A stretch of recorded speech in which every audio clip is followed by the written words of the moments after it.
We are going to talk about how to do radical regression using Desmos. So say we're given a table full of values.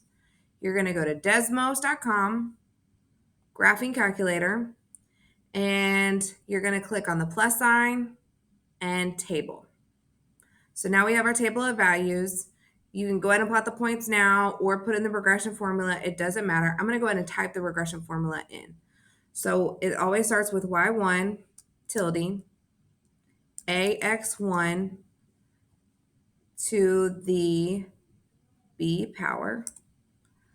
And so this is our function. And yes, it looks exactly like a exponential regression, and that's because a radical function is a fractional exponent. And we're going to see that when we put in these tables of values.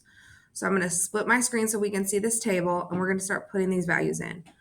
So I like putting in my x values first, just because it's easier to input the data. And then now we're going to put in our y value, so 0.8. And you can see our regression line is going to start forming based on the points that we have. The more points you have, the closer it'll be to the line of best fit.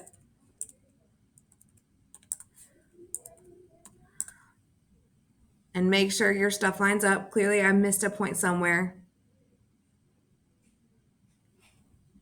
1.8, 1.2, 1.35.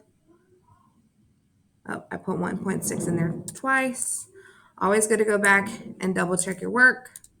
So we've incorporated the points. We can see our line of best fit.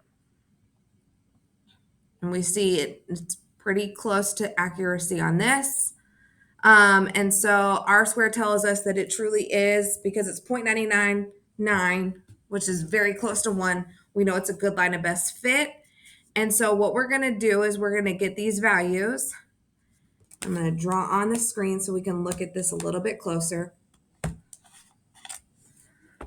So we're going to have our y equals A is 0.33. That's 7 rounds of 2 up to a 3. X. The B is, we can round this up. 49 goes to 0.5, which is a decimal, which is half of 1. So we can change that to 1/2. And to write this into a radical, we get y equals 0.33 square root of x. And so that is our radical function. And we can check our work with what we just did. So we had y equals 0.33 square root of x, and we see the lines line up almost the exact same. A little bit off, but again, it's a line of best fit because we rounded the decimal. So it's going to be off a tiny bit, but that gives us our line of best fit and our regression. So that's how you do radical regression using Desmos.